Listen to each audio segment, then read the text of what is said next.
Bienvenue dans le Lab Oratoire de Dawila Salmi, le podcast qui ose déployer son leadership. C'est en prenant la parole que l'on prend sa place. Et c'est dans le partage que l'on réussit sa vie.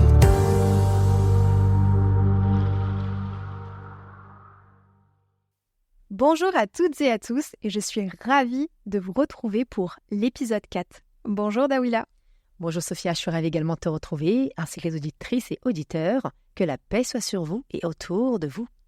Dawila, dans le volet précédent, nous avions abordé les notions de manque de sécurité et manque de confiance en soi. Et tu nous avais partagé certains outils intéressants en lien avec la spiritualité et l'enracinement. C'est donc tout naturellement qu'il nous semblait important d'aborder dans ce nouvel épisode ton changement d'opinion vis-à-vis de Dieu. Dans l'épisode 1, tu nous confiais t'être beaucoup cherché sur le plan spirituel. Donc Dawila, comment as-tu compris que ton cheminement vers la religion musulmane était le bon ? Très bonne question, une question très profonde qui me fait encore cheminer aujourd'hui. Alors comment est-ce que j'ai su ? Est-ce qu'on sait réellement ? En tout cas, je le ressens plus profond de moi. C'est émotionnel, très profond, c'est viscéral. Alors beaucoup me disent, mais tu es converti, pas converti ? Moi, je pars du principe qu'à partir du moment où on fait quelque chose en conscience, c'est-à-dire avec l'accessibilité et l'utilisation de nos sens, d'accord ? Eh bien, il y a comme une réincarnation de nous-mêmes, on rentre dans une nouvelle vie. Donc pour moi, quand j'ai décidé de m'aligner à la voie islamique, c'est-à-dire hissa l'âme, cette notion de hisser son âme au plus haut niveau de champ de conscience, quand j'ai décidé d'aligner ma volonté personnelle à la volonté de Dieu, il y a eu quand même une prise de conscience que je ne savais rien. J'ai grandi, moi, dans un espace familial très libre où mon père, paix à son âme, nous avait éduqués avec une largesse spirituelle, dans le sens où il y avait surtout des valeurs spirituelles, respect des uns et des autres, partage, le travail, la sincérité, la vérité, l'authenticité, le mérite, etc. Et donc, je n'avais pas de référence spirituelle, de référence religieuse, même si ma culture était musulmane, pour autant, étant d'origine kabyle, on a des chrétiens, on a des juifs, donc on a cette richesse, on a cette richesse multireligieuse. Et je n'avais donc pas, moi, de connaissances très approfondies sur le prophète, Mohammed, ou sur le ramadan, le tawhid, toutes ces choses-là. C'était des choses très, très lointaines pour moi. Ça m'arrivait de faire le ramadan quand j'étais petite, mais sans trop savoir pourquoi. Enfin, il n'y avait pas de sens, j'avais pas de conscience dans ce que je faisais, d'accord ? La prière n'était pas pratiquée dans mon foyer, donc je ne sais pas trop ce que c'était. Donc c'est vraiment à travers... quelques mois avant le décès de mon père, où j'ai rencontré des musulmans au sein de l'université dans laquelle j'évoluais à la Sorbonne, et qui étaient, eux, pratiquants. Et c'est comme ça que j'ai découvert... la pratique physique. J'ai été époustouflée de les voir en mouvement et de les voir lier, si tu veux, leur vie terrestre ainsi que leur vie après la mort. J'ai beaucoup aimé cette notion il y a les deux en même temps. Voilà. Et ce cheminement-là, avant de le faire, je me suis aussi cherchée, dans le sens où j'ai découvert d'autres courants religieux. Parfois, à force de chercher, on peut se perdre. Donc, je me suis retrouvée dans des niveaux sectaires, parfois, dans les trois courants. J'ai fait mon marché un peu dans les trois courants. Donc, que ce soit l'islam ou même la religion judaïque ou chrétienne. Et je me suis retrouvée à un moment donné à faire pas forcément les bonnes rencontres. Ça n'a jamais duré très longtemps, quelques jours. Mais ça m'a permis aussi... qu'il y avait quelque chose qui n'allait pas, c'est ça, hein ? Oui, je sentais qu'il y avait une espèce d'emprise, de contrôle. Et puis... toujours cette notion, ce qui me dérangeait dans les trois mouvances, à chaque fois, que j'avais l'impression de ne pas me retrouver. Parce que clairement, moi, je cherchais un père, d'accord ? À ce moment-là, je cherchais de l'affection, de l'amour et un père. J'ai perdu mon père en l'an 2000, voilà, un 12 juillet 2000. Et je cherchais donc un repère à ce moment-là. Et dans repère, il y a père. Et quelque part, je recherchais des marques, une figure, une figure paternelle. Et donc, je ne pouvais que la trouver dans la religion. Pour moi, c'était ça. En tout cas, à ce moment-là, c'est ce qui m'a aidé à tenir ce deuil. Et quand je me retrouvais dans des espaces où le repère, c'était beaucoup de l'ego. Voilà, tout simplement, dans le sens où je voyais, je ressentais, j'avais peut-être 20 ans, mais je ressentais qu'il y avait quand même une dimension individuelle, une dimension personnelle derrière les prêcheurs. Mais dans toutes les religions, hein, vraiment, j'ai été faire un tour dans différents courants, différentes idéologies. Et il y avait beaucoup la notion de l'homme, beaucoup d'interprétations. Et moi, mon cœur ne... Il se connectait pas? Non, ça sonnait pas. Ouais, ça sonnait faux. Très, très faux parfois. Ça sonnait pas juste. Que je sois dans une synagogue ou j'allais à l'église parfois écouter certains prêches, ou même dans les mosquées, hein, les prédicateurs ne me parlaient pas. Ça manquait de douceur, ça manquait d'amour. Il y avait beaucoup la notion de châtier, d'enfer, de paradis. J'avais l'impression, mais en fait, on n'est plus en train de chercher Dieu, on est en train d'éviter un mal, et on est en train de courir après un paradis. Mais je dis, mais Dieu dans l'histoire, il est où? Enfin, je comprends pas. Et j'avais du mal aussi avec les représentations personnelles, humaines, des humains concernant Dieu.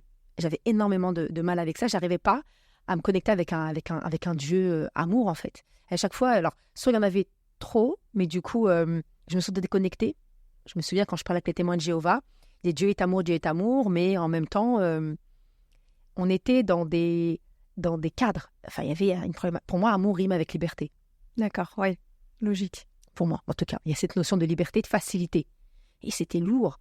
Quand je me suis retrouvée aussi dans certains courants un peu plus, moins dogmatiques, pareil, il y avait toujours cette notion il n'y avait plus de cadre.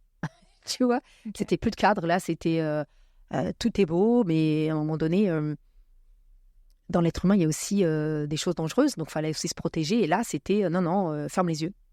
En fait, il n'y avait plus de limites, il n'y avait plus de cadre, plus de règles. Et je pense, en tout cas, c'est ma croyance, hein, c'est ma croyance personnelle, comme un enfant, un adulte, un homme, un être humain, l'humanité a besoin de cadre.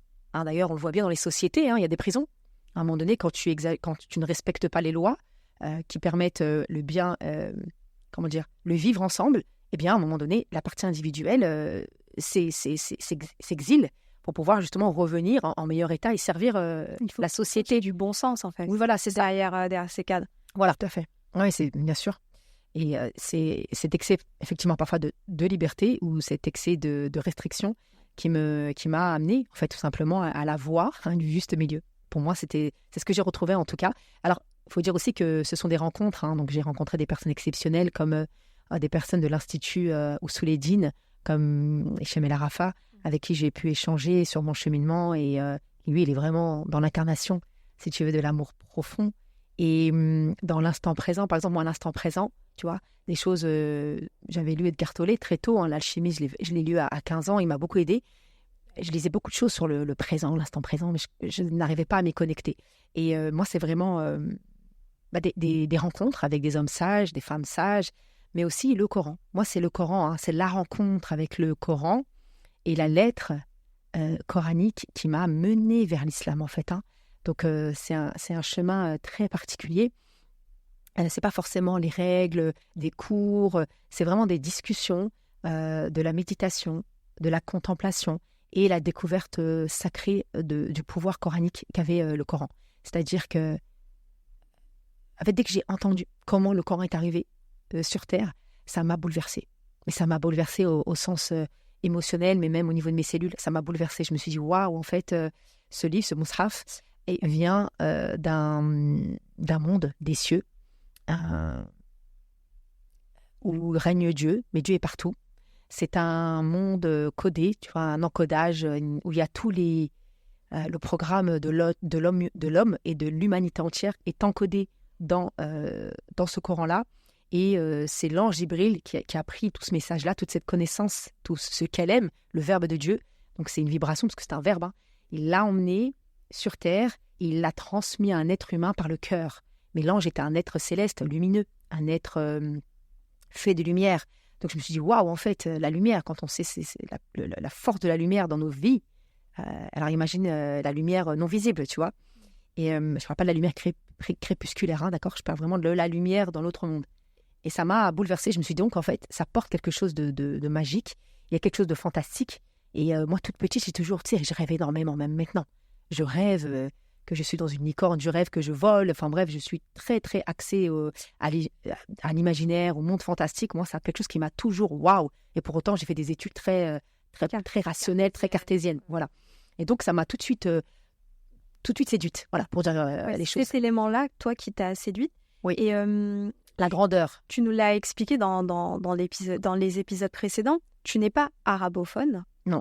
Comment tu as réussi à justement bien te connecter à toute cette douceur, tout cet amour que tu nous partages au sujet de la religion musulmane, quand on sait que du coup, les premiers accès que tu as eus au Coran étaient forcément des traductions. Oui. On sait que la traduction s'éloigne très très très loin du sens réel.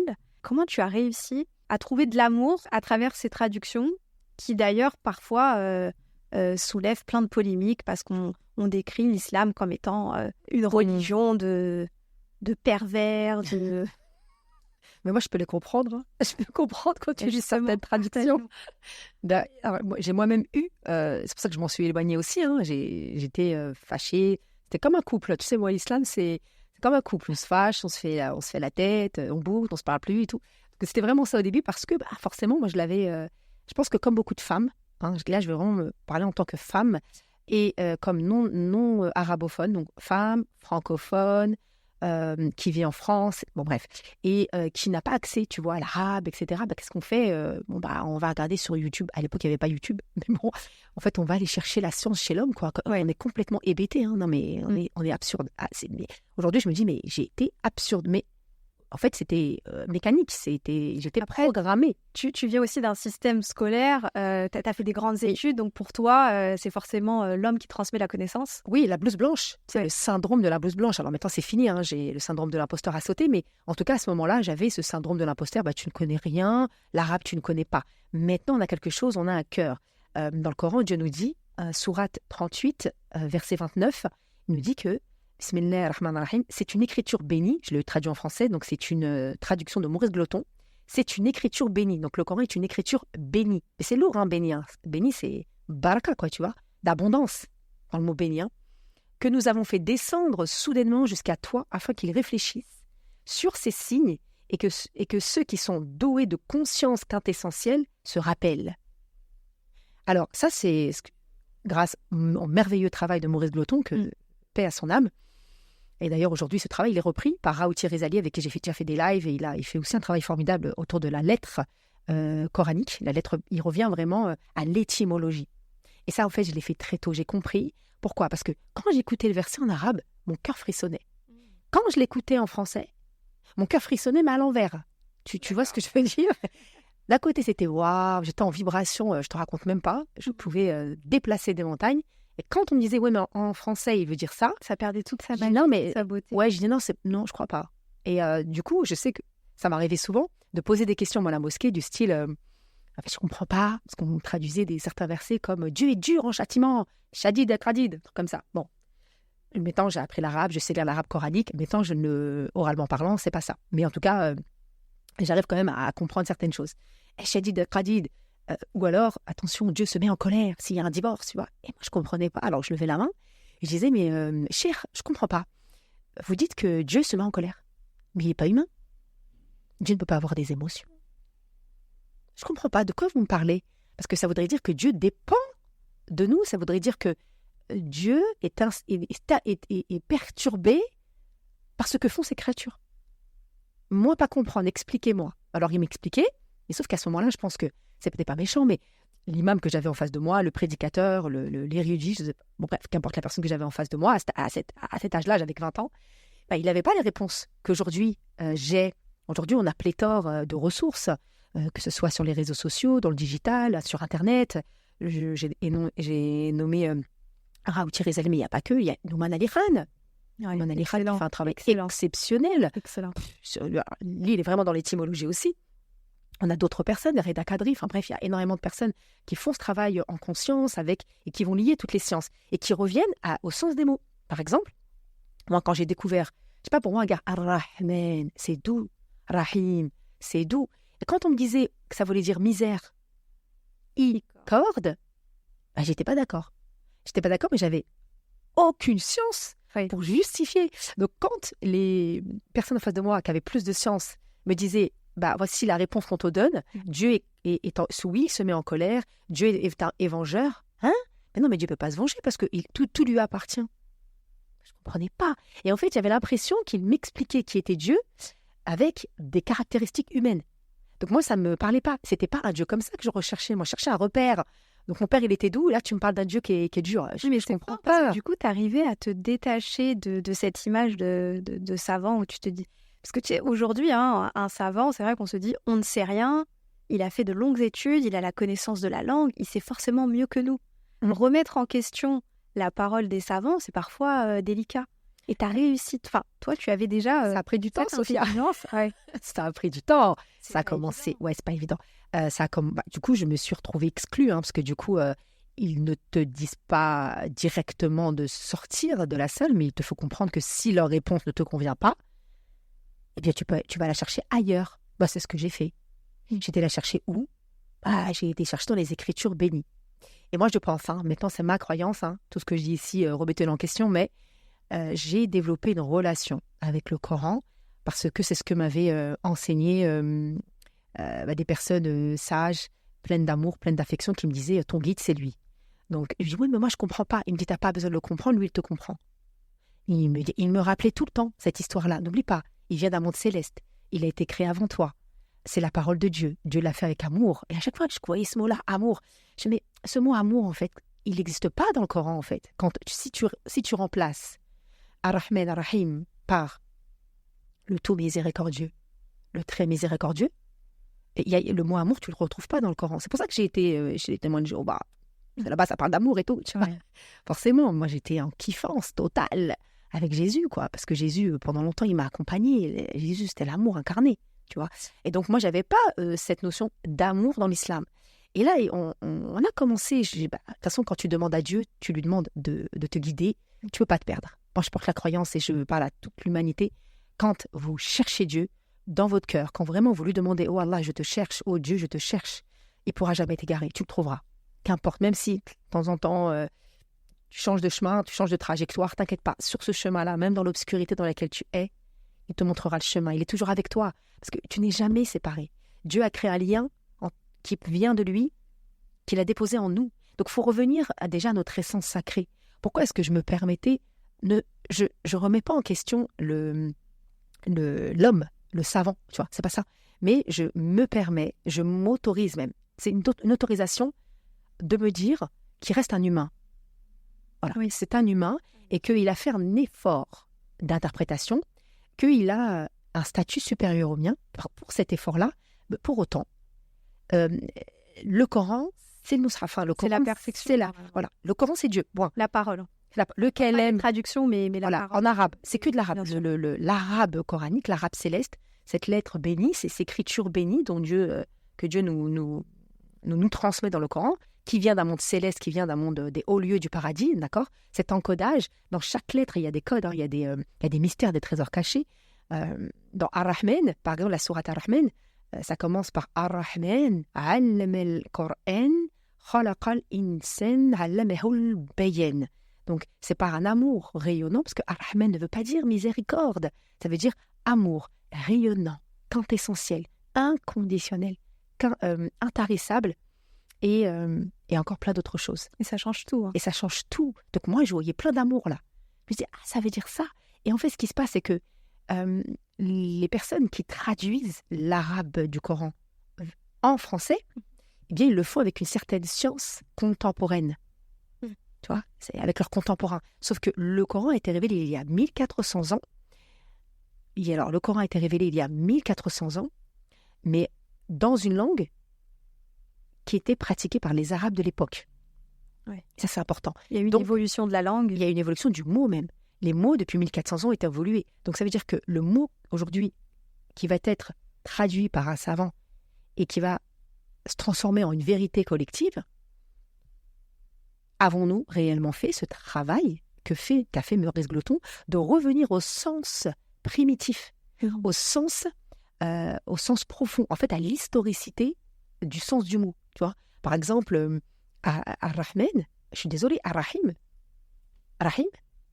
c'est la notion de matrice de l'utérus de la femme. Donc, il y a une notion de création. Qu'est-ce qu'il y a dans la matrice de l'utérus de la femme? Il y a un enfant, un bébé, il y a la vie qui a été conçue par amour, normalement. D'accord? Donc, déjà, la notion d'amour, de matrice. Donc, Dieu se nomme, c'est lui qui s'est attribué ce nom, Ar-Rahman, Ar-Rahim. 113 fois, ou 114, je ne sais plus, parce que je crois qu'il y a une sourate où ça ne commence pas par Bismillah ar-Rahman ar-Rahim. Mais en tout cas, ce mot-là est répété une centaine de fois. Et même dans beaucoup de versets, Ar-Rahman, Ar-Rahim, Ar-Rahman, Ar-Rahim. Mais si tu le remplaces par misère, corde, ça change tout son sens. Et même la perception que tu as de Dieu, elle est différente, elle est erronée. Donc quand déjà j'ai compris ça, ça a changé ma vie littéralement. Parce que là, du coup, j'ai pu me connecter à mon véritable repère. C'est-à-dire que là, il pouvait combler à tous mes besoins. Tous mes besoins vraiment qui n'étaient pas nourris, parce que j'avais perdu mon père, donc j'avais vraiment un besoin affectif et un besoin d'amour, un besoin quelque chose de stable et de solide. Mais moi, un Dieu châtieur, un Dieu vengeur, un Dieu qui est dur en châtiment, moi, ça ne me donne pas envie d'aller le voir quand je suis malheureuse. Ça ne me donne pas envie de le voir si j'ai des problématiques avec ma mère, avec mes frères, mes sœurs. Je vais auprès de qui? Quel est mon soutien? Si mon soutien, il est bancal. Parce que pour moi, c'est un Dieu bancal. Quand Et puis vraiment, j'essaie de mesurer mes propos. Mais prenons garde à la manière dont on se permet, de donner des caractéristiques sur Dieu. Parce qu'à plusieurs reprises, Dieu nous rappelle qu'il est insaisissable. D'accord? Et donc, misère, corde. Tu décortiques le mot en 3. Hein. Misère, corde, la corde, misérable, on est des misérables. Donc Dieu ne serait là que pour nous juger, on lui ferait pitié, alors que Dieu parle d'Adam de manière honorifique. Il parle de khalifa, d'ambassadeur, de gérant. Est-ce qu'il aurait pitié d'un ambassadeur? Non. Enfin, il y a plein de concepts de... C'est vrai que voir Dieu sous le prisme de l'amour, ça donne une autre dimension. Il est l'amour, en fait.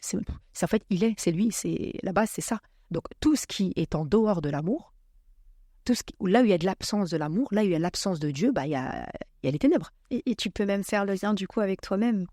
Si on porte le divin en nous, et on le porte de base. Que Dieu est amour, on se doit aussi de se porter de l'amour à nous-mêmes. Cette partie divine-là, ça va même encore plus loin, parce que comme Dieu a créé un lien, quand il a créé Éden, il a créé d'argile, etc., de plusieurs terres, etc., ok. Mais il lui a insufflé de son souffle, donc on porte en nous, et puis regarde le mouvement, il parle de lui vers nous, c'est exceptionnel.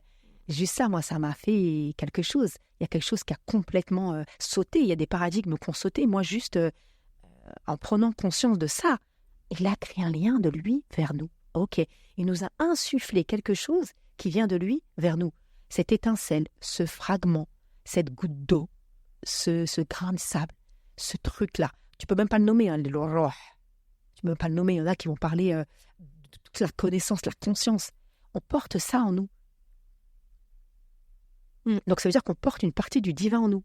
Donc nous sommes des êtres divins quand même, hein, quelque part. On porte.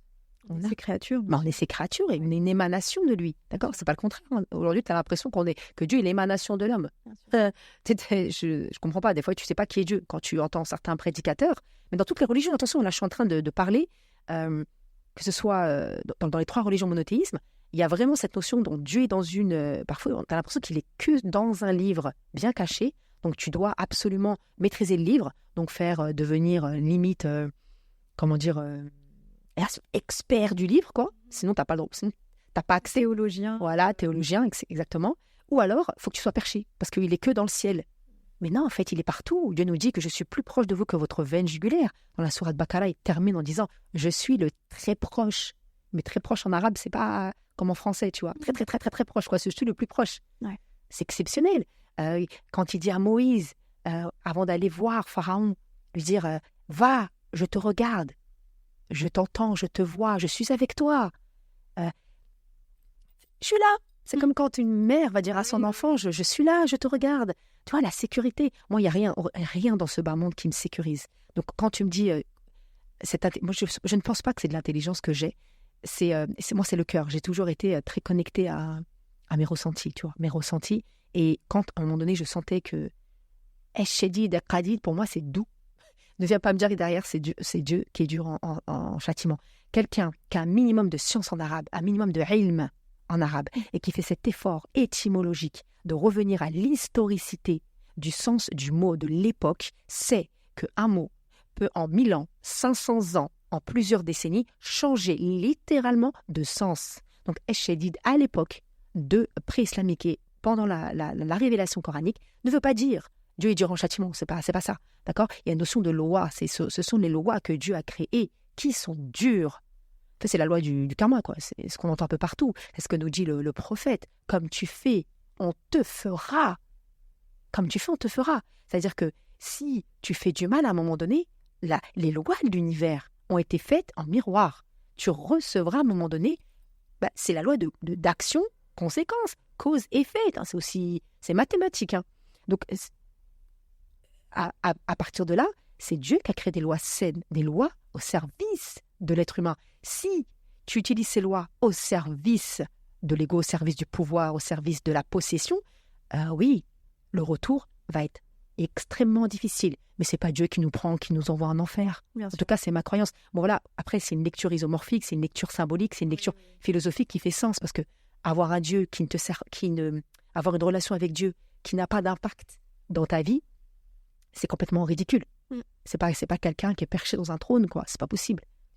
Et alors, du coup, donc, si on devait un petit peu résumer, donc c'est les rencontres que tu as faites, le fait que tu te sois écouté, que tu aies écouté ta petite voix intérieure, ta connexion avec ton cœur qui t'a éclairé sur quel chemin tu devais prendre. Du coup, en recommandation, en termes de lecture du Coran, tu recommanderais du coup l'ouvrage de Maurice Glouton. Complètement. Pour toute personne qui chercherait à lire du coup une traduction, c'est celle qui est pour moi la améliorée, qui se rapproche le plus, étymologiquement parlant, où il y a eu cet effort de revenir à l'époque et à l'histoire du mot.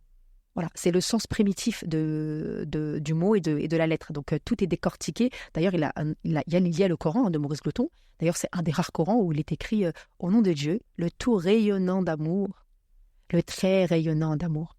Franchement, déjà, juste ça, quand tu lis, quand tu commences à lire en français, c'est beaucoup plus doux, quoi. Tu vois, que miséricorde. C'est un des rares. Hein. De plus en plus de traducteurs commencent à s'y mettre. Commencent à s'y mettre. Et tu commençais à nous expliquer que tu as un rapport du coup au Coran bien particulier. Tu parles de vibration, tu parles beaucoup de la lettre coranique. Et je pense que c'est un sujet que tu nous partageras prochainement, parce que tu as un rapport au Coran particulier qui peut intéresser toutes les personnes qui t'écoutent. C'est une belle approche de la lecture, ou du moins de l'écoute et de la réception de ces lettres célestes, cette parole divine. Donc j'espère que tu nous feras l'honneur de nous partager tous ces secrets. Avec grand plaisir. De toute façon, ça fait... Maurice Glouton m'a éduqué aussi à ça. C'est-à-dire qu'en plus de son livre, en plus du Coran qu'il a traduit, il a aussi écrit un livre, mais il est énorme, tu sais, c'est un livre qui fait, je sais pas moi, 50 cm ou je ne sais pas. Il est super grand, il est noir, je me souviens plus de son titre. Et là, il décortique tout. Et il décortique la lettre. Et en fait, j'ai trouvé ça exceptionnel. Tu vois, par exemple, dans Rahma, Rahama. Donc, tu vois, le Ra, c'est une virgule. Le Ha aussi, je sais pas. Donc, à un moment donné, moi, j'ai eu l'envie de les toucher, cette lettre-là. J'ai trouvé tellement belle. Et en fait, c'est comme si elles avaient, tu sais, un encodage. Parce qu'en fait, il y a des triptyques en arabe. C'est-à-dire qu'il y a des mots cousins. Rahma, Ha, Ram. Et ouais, tu vois, même lettre, 3 mots. Sens complètement différent, mais en fait, quand tu repars aux racines, tu te dis waouh. Et en fait, Ar-Rahma, haram, ne veut pas dire péché comme on l'entend. Tu vois, même déjà péché en français, si on s'intéresse vraiment à l'étymologie française des mots, tu apprendrais énormément de choses. C'est-à-dire que faut aussi revenir au pouvoir des mots. Et donc, par exemple, haram, c'est s'éloigner de la rahma. Quand tu t'éloignes de l'espace. Donc, c'est hyper important de faire attention à ce qu'on emmagasine. Et du coup, tu disais qu'il faut toujours se reconnecter au cœur. Oui, c'est Dieu qui le dit dans le Coran. On le sent. Il y a quelque chose avec lequel on n'est pas aligné. Il faut s'y tenir. Et tu nous disais aussi que tu as rencontré... alors, je ne sais plus si tu l'as partagé en épisode ou si tu me l'as dit en off, mais tu m'as dit que tu avais un de tes professeurs au sein du centre Ousouledine qui vous exposait toutes les visions possibles, tous les courants possibles, et il vous donnait la liberté intellectuelle. Il vous poussait en fait à faire vos propres réflexions et vous disait maintenant vous cherchez. Exactement. Il vous a rien imposé en fait. Il vous a imposé aucune doctrine, rien. Vous délivrez la connaissance et le savoir, et ensuite il vous disait à vous d'avoir cette réflexion intellectuelle, d'aller chercher les bonnes réponses. C'est ça. Exactement, Sophia. C'est vrai que c'est important parce qu'effectivement, c'est une école, hein, donc sous les djinns, qui était avant anciennement le CERCI. Cette école a vraiment, vraiment, vraiment structuré une partie de mon cheminement spirituel, hein. Je leur rends hommage. Des professeurs exceptionnels. Là-bas, il n'y avait que de l'amour. Déjà, moi, à l'époque, je ne portais pas de turban, hein. Je l'ai porté très tardivement, en 2018, après mon retour à la Mecque. Et donc, tu sais, moi, voilà, j'arrivais comme j'étais, quoi. Et donc, il n'y avait pas... Personne ne me jugeait. Les cours n'étaient pas séparés. Enfin, voilà, tu venais vraiment pour apprendre. Il n'y avait pas de trucs malsains, là, comme on peut entendre. Oui. Donc, moi, ça me parlait. On était vraiment dans une ambiance bon enfant. Voilà. Et il répondait aux questions. Il y avait des rires, des larmes, beaucoup d'amour, beaucoup d'affection, beaucoup de hanina, tu sais. Ce côté très maternel, enfin bref. Et du coup, il nous exposait toutes les écoles. Malikite, Shafi'ite. Moi, j'avais un besoin de connaissances. Hein. Par contre, ça, je reste quand même mental. J'ai quand même une fois, on m'a dit, tu as un mental de compète. Je reste quand même mental. D'accord ? Oui. Puis on le comprend avec tout le parcours que tu as eu. Ouais, c'est important. Voilà. J'ai besoin de preuves tangibles. Tu ne peux pas déconstruire ça comme ça. Exactement. Donc, j'avais besoin. Et donc, dans leur philosophie, ils ne s'enferment pas sur une seule école, sur une seule idéologie. Donc, ils vont t'offrir toutes les possibilités, tout ce qui a existé, tout le courant historique, tous les courants religieux qui ont existé, du wahhabisme. Ils vont t'expliquer comment ça s'est passé, les conflits qu'il y a eu, le pourquoi, du comment, etc. Ils vont te donner aussi une connaissance sur toutes les sectes. Je mets des guillemets parce que, par exemple, le courant soufi, par exemple, à la base, ce n'est pas une secte. Ça n'a jamais... La visée et la purification de l'âme en vue de se rapprocher de Dieu. Donc, c'est vraiment une voie d'élévation spirituelle. C'est un chemin initiatique de transformation intérieure qui va nous transcender et qui transcende également certains formalismes de certaines idéologies intégristes, hein, parce que ça existe, et qui permet à l'être humain de vibrer sa foi et de la rendre vivante dans les sociétés, dans sa vie de tous les jours. C'est aussi une voie d'initiation au cours de laquelle le fidèle, la personne qui rentre dans cette voie-là, mais en réalité, on l'est tous. C'est des processus de méditation, de silence. Le but, c'est de saisir le message profond qui est en nous, qui est en l'autre, qui est dans le monde. Et ça nous pousse aussi à la méditation, à la contemplation de la création. Pourquoi ?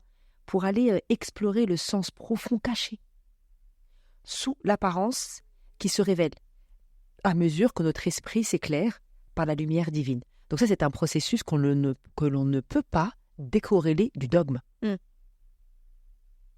Ça serait même irrationnel et même dangereux pour la foi. Oui, complètement.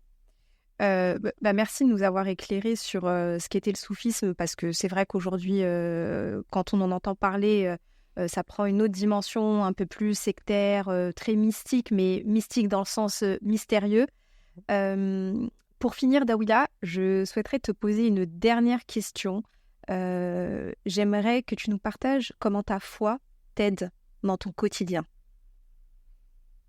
Justement, pour faire le lien avec les différents courants, parce qu'il y a la révélation, il y a des sectes, effectivement, il y a des personnes qui reprennent la religion et qui vont s'approprier une nouvelle idéologie qui va nous éloigner de la lumière du divin. Donc, juste pour revenir au soufisme, par exemple, il y a plusieurs grandes confréries, d'accord ? Je vais en citer quelques-unes, hein. Naqshbandiyya, de mémoire.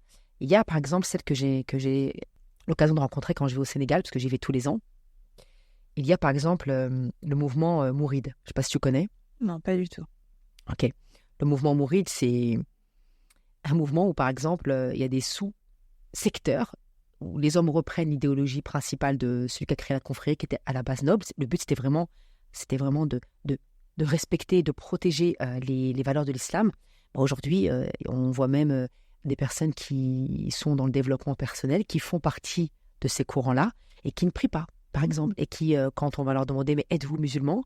ils vont vous dire « oui, est-ce que vous faites la prière ?» « non, j'ai plus besoin. » Ça, dès qu'ils te disent ça, tu peux être sûr qu'on est dans les confréries Mourizia, qu'on retrouve d'ailleurs au Sénégal. Et là, voilà, il y a des choses qui sont complètement en dehors du dogme.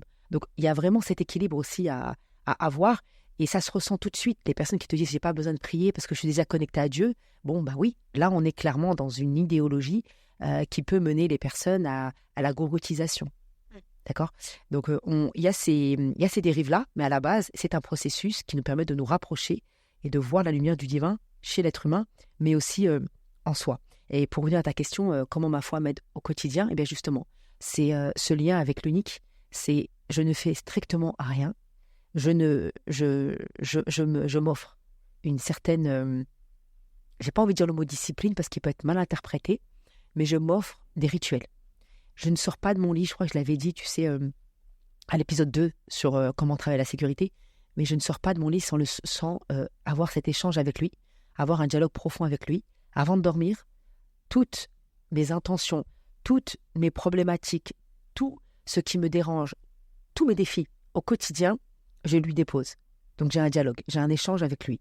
Et donc, comme Dieu a créé un lien entre lui et nous, et que nous portons une étincelle, un fragment de lui en nous, eh bien je parle avec moi quelque part, je parle avec mon nefs, avec mon âme, je lui parle et je lui demande tout simplement de m'ouvrir les yeux pour pouvoir prendre les bonnes décisions, constamment. Là, je vais utiliser peut-être un mot qui va choquer, mais je suis presque obsédée par Dieu. C'est incroyable. Donc, il n'y a pas de mot en français, mais il y a une conscience Certains constante. parlent d'adoration. Oui. Mais alors, qu'est-ce qui me dérange dans le mot adoration? Ça voudrait dire que Dieu a besoin que l'on adore. Tu vois, genre, il nous a créés pour qu'on l'adore, alors que Dieu se suffit à lui-même. Il est El Hayyum Al-Qayyum.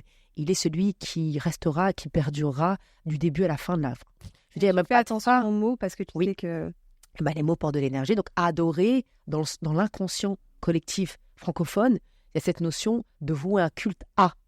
Et ça me dérange parce qu'on reviendrait presque à la notion de divinité à l'époque d'avant l'islam. Voilà. Donc, Dieu n'a pas besoin qu'on aille le prier dans les mosquées. C'est pas un besoin. D'accord. Par contre, on est des abd Rahman.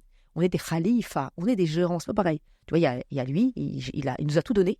Et il nous a donné donc les outils intérieurs et extérieurs pour gérer une partie, parce qu'elle est infime, hein, la Terre, c'est une partie de sa création. D'accord? Donc, c'est de l'amour que j'ai profondément. Je ressens énormément l'amour qu'il a pour nous à travers tout ce qu'il nous a offert. Et cet amour-là, tu ne peux pas le remplacer par un amour humain. Il n'existe pas. Tout est conditionné sur Terre. Il y a toujours quelque chose, une espèce de réciprocité. Il y a une loi de la réciprocité d'ailleurs. Par contre, lui, il nous offre, mais il n'attend rien en retour. Et donc, c'est l'appui le plus solide. C'est l'appui suprême. C'est l'appui le plus vertical. Et tu ne pourras jamais compter, même sur ta mère, sur ton père, sur ton époux, sur tes enfants. Jamais, parce qu'ils sont défaillants. Ils ont leur expérience à vivre. Ils ont leurs challenges, ils ont leurs défis, comme nous, comme toi. Alors que lui, il n'en a pas. Il est sans faille. Il est sans faille. Rien ne peut les saisir. Et donc, cette notion de constamment lui parler, entretenir cette foi, même, enfin, vraiment, quand je te parle d'obsession, c'est... Et même une fois, ça m'a fait peur. Je me dis, mais est-ce que je suis normale? Je dors, je pense à lui, je me lève, je pense à lui. Tout le temps, je fais mes coachings, je pense à lui. Tout le temps, il y a toujours ce rappel inconscient de... et c'est pas quelque chose de négatif, c'est toujours... Il te guide, t'inquiète pas. Quand, par exemple, je vais te donner un exemple, mais une angoisse va me saisir. Même en pleine négociation, parce que du coup, je suis aussi dans l'art oratoire, c'est aussi ça. Hein. T'es amené à négocier des choses. Et à un moment donné, il va y avoir un doute. Eh bien, je vais prendre ce temps, ce recul nécessaire, quitte à ce que je sorte de la négo de la réunion, quitte à ce que je prenne un temps, quitte à ce que je fasse un silence extrêmement long pour me connecter. C'est-à-dire que c'est pas juste le soir, le dimanche, le vendredi à la mosquée. Non, c'est vraiment le tawakkul. Pour moi, c'est vraiment ça la taqwa. D'ailleurs, même dans le mot taqwa, tu as une notion de présence. C'est vraiment une notion de présence H24. C'est-à-dire que tout le temps, c'est un renouvellement d'intention. C'est pas juste pendant le ramadan. Et je pense que c'est ça qui m'a aidé à parfois faire non, pas d'accord. Oui, non, à changer d'avis, à dire non, à poser mes limites, à m'exposer, à accepter les critiques. C'est non, c'est ok, je suis guidée. Quoi que je vive. En te connectant bien à lui H24, ouais. Toi, tu arrives aussi à bien tout ressentir à l'intérieur de toi, tout ce qui se passe. Ouais, complètement. Complètement. Tes doutes, tes Oui, je sens, tu vois, l'alignement pour moi, c'est un carré d'or. C'est-à-dire que ce que je dis doit être... C'est pour ça que même quand tu me poses des questions, tu as vu, je reviens, je repars. Parce que tout le temps, je vérifie. Attends, c'est ok là? Je suis ok avec ça ou pas? Ce que je vais penser, je vais essayer de le retranscrire et de le verbaliser. Et en même temps, il y a mon intuition qui me dit attends, est-ce que tu es sûr de ce que tu ressens quand tu dis ça? Tu vois, dans mon corps, je sens s'il y a une chaleur, s'il y a un frisson, s'il y a un déséquilibre, tu vois, mes membres me parlent.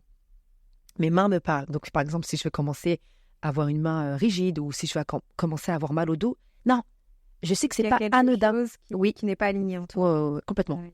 Donc, et comme je porte cette verticalité en moi, eh bien, je me laisse complètement transcender et j'ai confiance. Alors, je vais juste donner un conseil aux auditeurs. Quand vous êtes en quête de Dieu, vous ne pouvez pas vous perdre.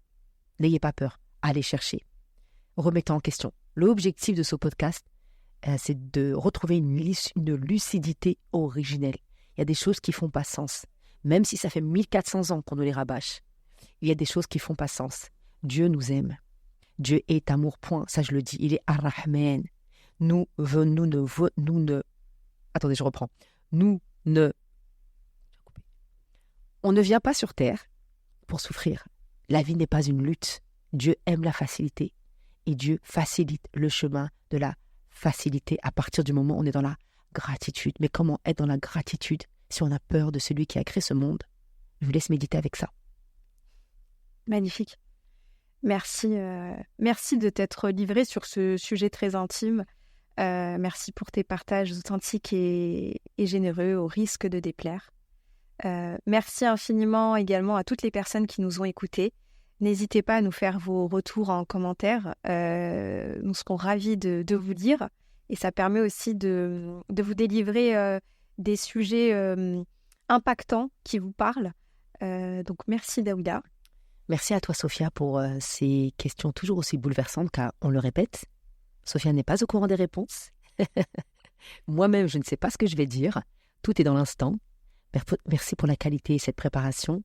Et n'oubliez pas, mes chers leaders, inspirez de remettre toujours en question ce que je dis, car ce que je vous partage part toujours d'une expérience et d'une expertise personnelle. Merci à tous. On se retrouve très vite. À bientôt. Salam. Nos limites pour le partage. Alors, si vous avez apprécié cet épisode, n'hésitez pas à le diffuser autour de vous. Abonnez-vous pour ne rien louper.